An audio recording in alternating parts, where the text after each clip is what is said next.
Hello नमस्ते, मेरा नाम कुंदन प्रसाद है। तो धर्म और कर्म, अगर इसे आपने नहीं समझा तो आपका जीवन पूरी तरीके से विकृत रहेगा। हर सदी में, किसी भी सदी में आप पैदा हो जाओ, पैदा होते ही आपको धर्म और कर्म को समझना है।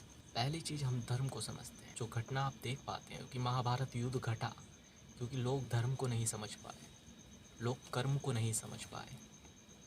धर्म कर्म के बीच लड़ाई हो गई। क्यों लड़ाई हो गई? धर्म कहता है कि जो होना है वो पहले से तय है। कर्म कहता है कि जो आप करोगे उसका फल मिलेगा।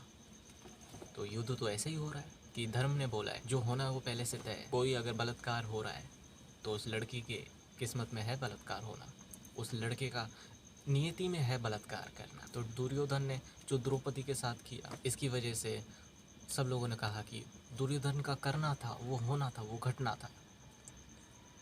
और जो द्रौपदी के साथ हुआ वो होना ही था, वो धर्म में लिखा था, इसलिए हुआ।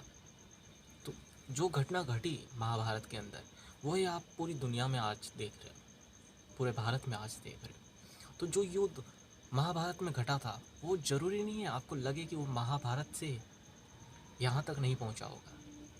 वो आज भी महाभारत चल रही है पूरे भारत में। आपको शस्त्रों के बारे में नहीं पता कि शस्त्रों का प्रभाव किस तरीके से मस्तिष्क पे पड़ता है, लोगों के जीवन पे पड़ता है। आपने ये देखा होगा कि हिरोशिमा के ऊपर एक बम गिराया, परमाणु बम गिराया, लेकिन आज 3 जनरेशन तक वो प्रभाव देखना पड़ रहा है जापान में कि कुछ ब्लड लाइंस, कुछ विकृत पैदा हो रही है। वहाँ के लोग शादी नहीं कर रहे, सिंगल ही मर जा रहे हैं। क्यों मर रहे हैं? क्यों शादी नहीं कर रहे, बच्चे पैदा नहीं कर रहे? कुछ तो उन्होंने जाना होगा। इसकी वजह से वो अपनी जनरेशन को आगे नहीं बढ़ाना चाहते।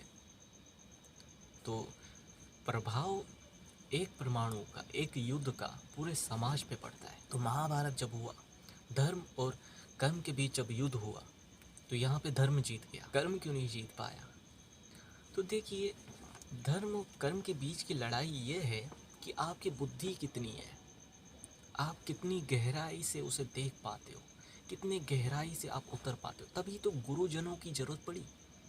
भारत देश में इतने सारे गुरुकुल क्यों खोले थे? क्यों गुरुओं की जरूरत पड़ी? क्यों गुरुओं के आगे सबको समर्पित करना पड़ता था अपने जीवन को? तब जाके वो ज्ञान प्राप्त कर पाते थे, क्योंकि वो दृष्टि गुरु उनको दे पाता था, वो उससे जुड़ पाते थे टेलीपैथिकली।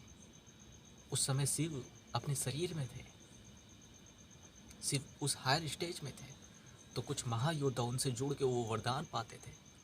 अब इनके पास जो भी शस्त्र अस्त्र आते थे वो कहाँ से आते थे? शिव से वरदान लिया। अब शिव से वरदान लिया तो शिव का शरीर होना चाहिए, शिव का ज्ञान मौजूद होगा, शिव का जीवन मौजूद होगा, तभी तो वो वरदान दे पाएंगे। जब परमात्मा को भी जन्म लेना होता है और वो भी माँ के गर्भ से जन्म लेते हैं। ऐसा नहीं है कि कहीं फैक्ट्री में, कहीं कोने खोपचे में बना दिया। खास क्षमता थी संजय के पास कि वो धृतराष्ट्र को अपनी दिव्य दृष्टि से दुनिया को दिखा पाते थे। तो सब लोगों को लगा कि ये शिव का अवतार है। ऐसा क्यों? ऐसा क्यों लगा सबको? इसके पीछे का कारण क्या है?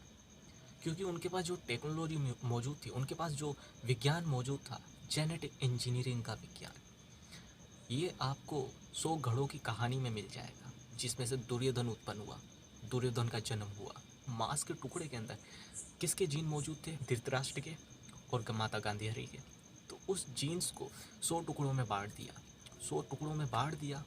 और वो किसने किया? एक ऋषि मुनि ने। अब आज के समय किसी जेनेटिक साइंटिस्ट को हम भले अलग अलग नामों से जानते हो, लेकिन उस समय कुछ सिद्ध पुरुषों के अलग अलग तरीके के नाम हुआ करते थे, लेकिन उसके कार्य आपको नहीं पता कि उन्होंने किस तरीके की सिद्धियाँ प्राप्त की है। हो सकता है किसी ने जेनेटिक इंजीनियरिंग में सिद्धियाँ प्राप्त की है, उसको पता है कि हर व्यक्ति का जो खून है उसमें किस तरीके की विकृतियाँ हैं, तो उसे किस तरीके से ठीक किया जा सकता है। किसी को अपनी जनरेशन के लिए एक पावरफुल जनरेशन पैदा करने, क्योंकि उस समय जो राजा हुआ करते थे वो ऐसा नहीं है कि ताज पहन लिया मतलब राजा है, धन है इसका मतलब राजा है। उनके पास किस तरीके की योगी है, उनके पास किस तरीके के साइंटिस्ट हैं, किस तरीके के ज्ञानी मौजूद हैं। वही योगी, वही ज्ञानी उनकी आने वाली जनरेशन का ख्याल रखेंगे, 7 पुश्तों का ख्याल रखेंगे। तो वो ज्ञानी को, इसलिए तो ज्ञानी लोगों को इतना पूजा जाता था भारत देश में। 500 गांव दे दिया ब्राह्मणों को, सिद्ध पुरुषों को, ऋषि मुनियों को कि ये गांव आपसे आपके हुए, वहाँ पे से ब्राह्मण रहेंगे, ऋषि मुनि रहेंगे, तपस्वी रहेंगे। तो जो महाभारत की जो घटना घट रही है, तो यहाँ पे उनको इसलिए समझा जा रहा है शिव का अवतार, क्योंकि पहले तो वो दृष्टि नहीं है, दृष्टाहीन है, तो उनको लग रहा है कि वो शिव का अवतार है। वो सिक्स सेंस से सारी चीज़ों के बारे में बता देते, बात करते हैं, कहने का जान लेते हैं। और जो माता गांधारी और पार्वती का, क्योंकि उस समय जो कहानियाँ थी वो ऐसा नहीं कि टीवी के ज़रिए सुनाई जाती थी, ऐसा है कि समझ लीजिए कि नाटककर्ता होते थे, वो इन सारी चीज़ों को समाज में फैलाते थे, वो निभाते थे, वो इस तरीके से निभाते थे कि मस्तिष्क में लोगों के अंदर प्रभाव पड़ता था। ये जो 7 स्वर देखते हो, एक्टिंग देखते हो, यहाँ के लोग जाते हैं बाहर विदेशों में सीखने के लिए, भावनात्मक तौर पे एक्टिंग किस तरीके से किया जाए कि लोगों के मस्तिष्क पे प्रभाव पड़े। ऐसी एक्टिंग करो, ऐसी एक्टिंग करो कि सामने वाले की जो करुणा है उसके अंदर वो भाव पहुँच जाए, कि अपनी एक्टिंग से आप सामने वाले के अंतरंग को बदल दो। आप अपने गाने से, अपनी वाइब्रेशन से प्रकृति में करुणा पैदा कर दो, नमी पैदा कर दो। आप जब दुखी होते तभी भी आपको रोना होता है, तो ये भावुकता, ये नमी पैदा क्यों हो रही है हमारे अंदर? तो इसके पीछे भी गहरा साइंस है कि जब ऊर्जा ऊपर उठती तो एक महाकरुणावान व्यक्ति से हम जुड़ जाते हैं। शिव है जो महाकरुणावान है, जो आपको सब कुछ दे देते हैं, लेकिन आपका सब कुछ लेते भी हैं। क्या लेते हैं? आपका विश्वास, आपका समर्पण। जब आप विश्वास और समर्पण अपना सब कुछ दे देते हैं, तब आपको वो सब कुछ मिल जाता है जो आप चाहते हैं। शिव शरीर पहले से साधो, फिर उस शिव तक पहुँचो। तो शिव कौन है? शिव अपने समय के जेनेटिक इंजीनियरिंग के मास्टर, अपने समय के वो जो कबीला, जो टेक्नोलॉजी में आज के समय चीज़ें चाहिए होती है कि माइक्रोस्कोप या फिर ब्लड को समझने के लिए कंप्यूटर की ज़रूरत पड़ती है, बहुत सारी चीज़ों, उनका ध्यान, उनका अंतरम, उनका मस्तिष्क पे ऐसा नियंत्रण कि वो जेनेटिक इंजीनियरिंग के परम पिता। अब जेनेटिक इंजीनियरिंग के परम पिता मैं क्यों कह रहा हूँ उन्हें, शिव को, असली शिव को, उस समय के शिव काल को? क्योंकि उन्होंने गणेश की उत्पत्ति की। माता पार्वती ने उसे जन्म दिया, लेकिन जन्म गर्भ से नहीं था, जिसकी वजह से वो हो सकता है कि उसकी जेनेटिक्स, उसका जो बुद्धि का स्तर है, वो इस प्रकृति को ना समझ पाए। इसलिए शिव ने प्रकृति के साथ जोड़ दिया। अब शिव ने जानबूझ के गर्दन नहीं काटी, वो एक घटना थी जो घटनी थी ब्रह्मा के ज़रिए, क्योंकि शिव ने ब्रह्मा जी की गर्दन काटी थी। तो ये इतिहास, समय काल ऐसा नहीं है जैसा आपको लगता है। आपकी दृष्टि जैसी दिखती, जितनी सीमित है आपकी दृष्टि, कि जीवन आपको इतना सरल लगे। जब ध्यानी और ज्ञानी व्यक्ति बनता है तो वो समाज के लिए कार्य करता है। इस समाज को कैसे बढ़ाया जाए, इस प्रकृति की खूबसूरती को कैसे दूर तक फैलाया जाए। तो मैं कह सकता हूँ कि एक समय काल ऐसा हुआ होगा कि यहाँ पे 3 ग्रह पूरी तरीके से जीवित होंगे, पूरी तरीके से सजीव होंगे, वहाँ पे जीवन होगा, अलग स्तर का जीवन होगा। लेकिन जब धर्म और कर्म के बीच लड़ाई हुई तो वहाँ पे वो सारा जीवन विलुप्त हो गया। और जिस सिविलाइजेशन ने धर्म कर्म को नहीं समझा, समर्पित हुआ नहीं, समर्पण से अपना जीवन जीना सीखा नहीं, वो विलुप्ति के कगार पे आ गए। आज के समय आपको समाज में धोखा देना पड़ता है, झूठ बोलना पड़ता है, क्योंकि ज़रूरत है, समाज ऐसा है, नहीं तो आप सर्वाइव नहीं कर पाओगे। लेकिन आपको इतना भी पता होना चाहिए कि किसके सामने आपकी चालाकी दिखानी है। ऐसा नहीं है कि हर जगह चालाकी दिखाओ।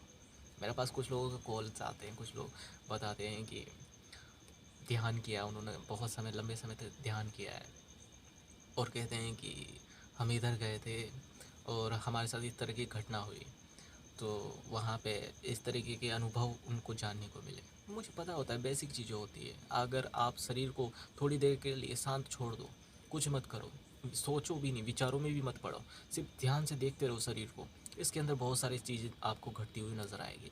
जीवन में, हर जीवन काल में कुछ ना कुछ शरीर के अंदर घट रहा होता है। कुछ 5 साल में नज़र आता है, कुछ 10 साल के अंदर फ्यूजन्स होते रहते हैं शरीर के अंदर, क्योंकि आपकी उम्र बढ़ रही है, चीज़ें बढ़ रही है, आपकी मांसपेशियाँ बढ़ रही है, हाइट बढ़ रही है, तो उस हिसाब से चीज़ें घटती है अंदर। लेकिन आप होश में नहीं रहते हो, अवेयर नहीं रहते हो, तो आपकी नज़र में पड़ती नहीं है। लेकिन कभी कभार किसी गुरुजन से मिले आप, उन्होंने बता दिया कि बैठना कैसे है, इस तरीके से माला जाप करना है, इस तरीके से विपासना करनी है, तो थोड़ी देर के लिए आप अवेयर हो गए अपनी सांसों पे, अपनी माला जाप पे, तो थोड़ी देर के लिए वो घटना घटी आपके शरीर के अंदर, वो दिख गई आपको, क्योंकि आपने अपने मस्तिष्क को बिजी नहीं रखा, अवेयर रखा, तो वो घटना घट गई। तो उस हिसाब से वो मुझसे डिवाइड करते, अब मैं उनको नकार देता हूँ तो उनको थोड़ा सा क्रोध आ जाता है कि ऐसे कैसे कह रहे हो कि जो घटना घट रही है उसको मैं मना कर दूँ, नकार दूँ कि ऐसा कुछ नहीं है। तो भैया उसी को परमात्मा मान लो, उसी को पूजने लगो। और अभी तक आपको परमात्मा क्यों नहीं प्राप्त हुए? मैं तो 8-7 साल की साधना से मेरे अंदर जागृति पैदा हो गई, मेरे अंदर ज्ञान पैदा हो गया, मैंने इतने गहरे गहरे अनुभव कर लिए। आप क्यों नहीं कर पा रहे हो? मुझे तो परमात्मा के भी दर्शन हो गए, आपको क्यों नहीं हुआ? वो कह रहे कि इतनी सारी चीज़ें की फिर भी मेरे को तो ना सपने में परमात्मा दिखे। मैंने सिंपल सी साधना की है, साधारण सा ज्ञान ग्रहण किया है, और उससे मैं इस हाई स्टेज पे पहुंच गया, आप नहीं पहुंच पा रहे हो। तो कुछ तो चूक हो रही होगी, कुछ तो कमी होगी आपकी ज्ञान ध्यान में, कहीं तो आप चूक रहे होगे, इसलिए तो अभी तक वो घटना नहीं घटी आपके साथ। तो किसी ज्ञानी से, किसी अनुभवी व्यक्ति से अगर बात कर रहे हो ना, तो समर्पण, एक समर्पण होता है कि आपके अलावा कोई नहीं। मैं अगर पत्थर को भी उठा लेता हूँ तो मैं उस पत्थर के आगे समर्पित हो गया कि इस पत्थर के अलावा कोई नहीं जानता इस धरती पे जो मैं जानना चाहता हूँ। तो इस पत्थर के उस परम शून्य को मैं, इन्फिनिटी को जान लूँगा। तो इतनी साधारण सी बात है सनातन की, शिव को जानने की।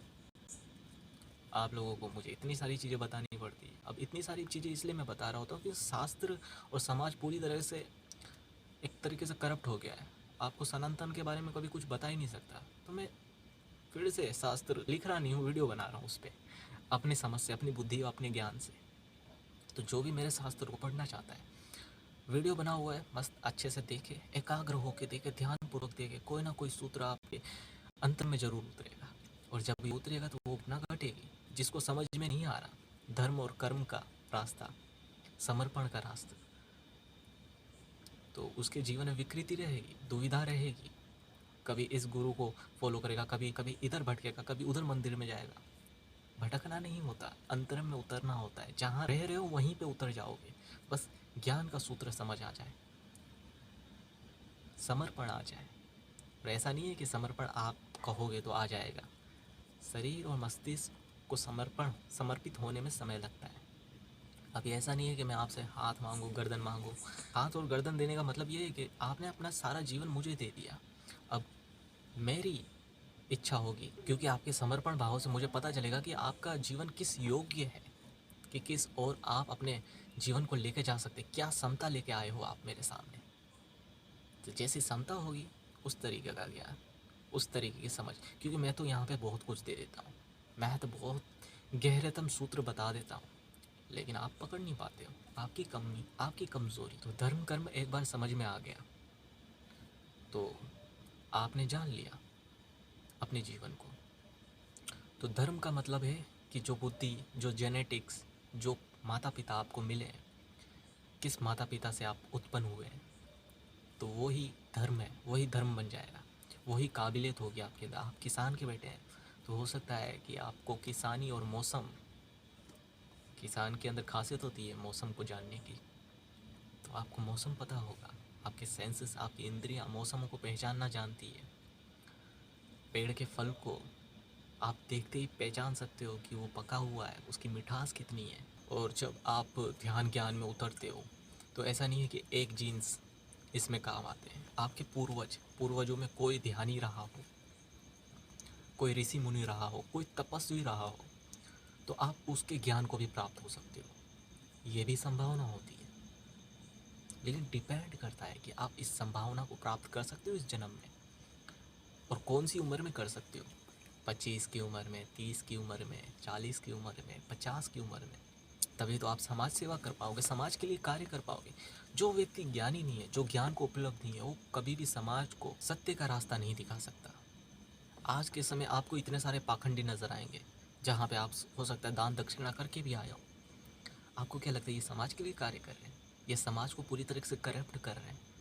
एक प्रसिद्ध गुरु बता दो मुझे जिसने ध्यान ज्ञान की अवस्था को जगाया हो और हजारों लोगों को जागृत किया हो, और उन हजार लोगों ने अपने अपने धर्म स्थल खोले हो और वो अपने ज्ञान से उनको जागृत कर रहे हो। एक बता दो, एक ऐसा सदगुरु बता दो। है ही नहीं, मिलेगा ही नहीं। क्योंकि जिसको ज्ञान प्राप्त है वो प्रसिद्धि में ध्यान नहीं देता, वो अपनी क्षमता जानता है, उस क्षमता के अकॉर्डिंग अपना कार्य करता है। यही तो खासियत होती है सत्य की, कि वो सहारा नहीं लेता, झूठ का सहारा नहीं लेता, प्रसिद्धि का सहारा नहीं लेता। वो कपड़े भले अपने मौसम के अकॉर्डिंग पहन सकता है, मैं भी टी शर्ट पहनता हूँ, ऐसा नहीं है कि चोला ओढ़ लिया है भगवा का ज्ञान प्राप्त करके। अभी भी उसी टी शर्ट में रहता हूँ, बचपन से मैं टी शर्ट ही पहन रहा हूँ। ज़्यादातर मेरे दोस्त लोग मुझे देखते हैं कि सिमिलर एक टी शर्ट होती है जो 2 साल 3 साल तक लगातार मैं पहन के उनके सामने घूम रहा हूँ। ऐसी भी अवस्था आई है कि मुझे कुछ भी खा के काम चलाना पड़ा है, क्योंकि मुझे शरीर को चलाना है, अपने मस्तिष्क को चलाना है। मैं अभी अपनी पसंद को नहीं आगे ला सकता कि मेरे धर्म के खिलाफ है ये खाना। अब ज्ञान प्राप्त करने के बाद मेरी ऐसी अवस्था क्यों हो गई? क्योंकि समाज उसके लिए तैयार नहीं है, समाज समझने के लिए तैयार नहीं है, समाज सपोर्ट करने के लिए तैयार नहीं है। आज जो न्यूज़ रिपोर्टर आप देखते हो समाज में, जो गलत न्यूज़ फैलाते हैं, क्यों फैला रहे हैं? क्योंकि गवर्नमेंट से उनकी फंडिंग आ रही है, और गवर्नमेंट जो चाहती है वही उनको बोलेगी कि अगर आपको फंडिंग चाहिए, अगर आप स्टैंड करना चाहते हो समाज में, मैं जो बताऊंगा वही आपको बोलना होगा। मैं यहाँ से जो स्क्रिप्ट दूंगा वही आपको समाज में फैलाना होगा। कोई रिपोर्टर सत्य का साथ दे रहा है तो आप कौन सा सत्य का साथ दे रहे हो? आप उसको फंडिंग करते हो। समाज में हर व्यक्ति एक रिपोर्टर को 5-5 रुपये भी फंड करे ना, तो एक रिपोर्टर को किसी की तलवे चाटने की जरूरत ना पड़े। लेकिन समाज में ऐसी बुद्धि कहाँ आएगी कि अगर ये पैसा मांग रहा है तो ज़रूर बिजनेस करना चाहता है, हमारे पैसों पे ऐश करना चाहता है। तो जैसी सोच रहेगी, जैसी समझ रहेगी, वैसे ही समाज स्ट्रगल करेगा।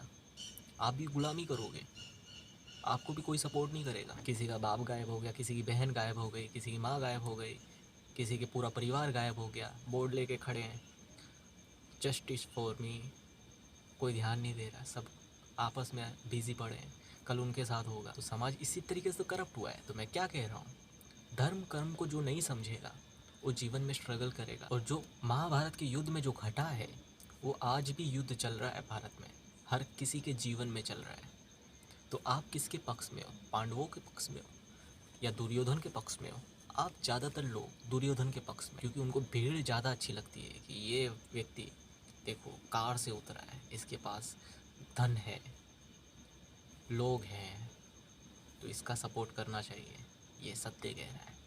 यहाँ पे व्यक्ति है, सत्य कह रहा है, अपनी इंद्रियों पे काबू है उसका।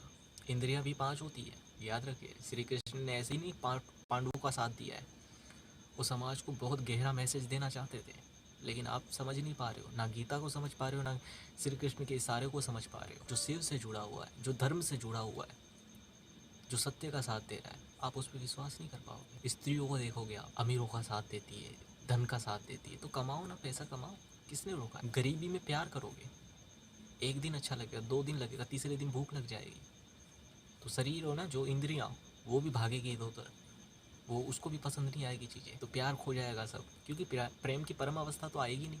प्रेम की परम अवस्था कब आती, कब घटती है प्रेम की परम अवस्था? जगत सुगम और सुंदर होता है। ऐसा नहीं है कि झाड़ी के पीछे चले गए, 4 लोग पत्थर मार रहे हैं, तो एक समझ होती है। समाज इतना गंदा क्यों है, प्रेम के खिलाफ क्यों है? एक लड़का एक लड़की को अलग से आपने देख लिया तो क्यों आपके अंदर खलबली मचती है? आपको नहीं मिला तो किसी और को भी नहीं मिलेगा। तो समाज धर्म को नहीं जान पा रहा है, कर्म को भी नहीं समझ पा रहा है। तो धर्म और कर्म को समझना है।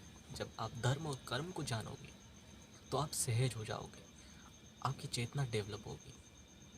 जीवन आपको क्यों मिला है? क्योंकि आपकी चेतना उस परम ध्यान को नहीं जान पाई, एक चक्रव्यूह में फंसी हुई है। तो पांडवों ने उस चक्रव्यूह को तोड़ा है, 5 इंद्रियों ने उस चक्रव्यूह को तोड़ा है। किसके ज्ञान से? श्री कृष्ण के ज्ञान से। और ये चक्रव्यूह किनका है? कौरवों का है। आज के जो धनी व्यक्ति वो चक्रव्यूह रच के बैठे हैं। तो धर्म और कर्म सिंपल सा है। कर्म का मतलब होता है सुबह उठोगे, कुछ ना कुछ तो करोगे जीवन चलाने के लिए। धर्म का मतलब होता है अंतरम, अपने अंतरम के धर्म को जानो कि आप अंतरम में उतर के आप किस लिए पैदा हुए? धन कमाने के लिए पैदा हुए हो। तो ये आपका धर्म नहीं है, ये आपका कर्म है कि अगर आप धन कमाने के लिए पैदा हुए तो धन कमाओगे। अब धन का इस्तेमाल कैसे करोगे? लोगों को परेशान करने के लिए। अगर आपके अंदर दान करने से कुछ घटता है, आपको खुशी महसूस होती है, तो ये धर्म है आपका, वही परमात्मा का स्वरूप। धर्म और कर्म का एक तालमेल है। इसे आपने सीख लिया, इसे आपने सिद्ध कर लिया, इसे आपने समझ लिया, बस जीवन आपका सुगम और सुंदर होता जाएगा, चेतना आपकी डेवलप होती जाएगी, और वो सारी सिद्धियाँ आप प्राप्त करते जाओगे जो आपके पूर्वजों ने विरासत के तौर पे आपकी जेनेटिक्स में छोड़ी है। नहीं तो युद्ध चलता रहेगा, आपकी इंद्रियां आपके कर्मों के साथ लड़ेगी। तो आशा करता हूँ ये वीडियो आपको अच्छे से समझ में आई हो, क्योंकि इसे मैंने बहुत ही साधारण और जैसे हम एक मित्र और दूसरे मित्र मिल के बात करते हैं वैसे ही समझाने की कोशिश की है। आपके किसी भी तरह के सवाल हो तो आप छोड़ सकते हो, और आप चाहते हो सेशन लेना तो बुक कर सकते हो। अभी अवसर है, जब जागो तब सवेरा, जब मिल जाए तब उजागर। खड़े हो जाओ धर्म के लिए, कर्म के लिए, कर्तव्य के लिए, सही कार्य के लिए। तो आज के लिए बस इतना ही।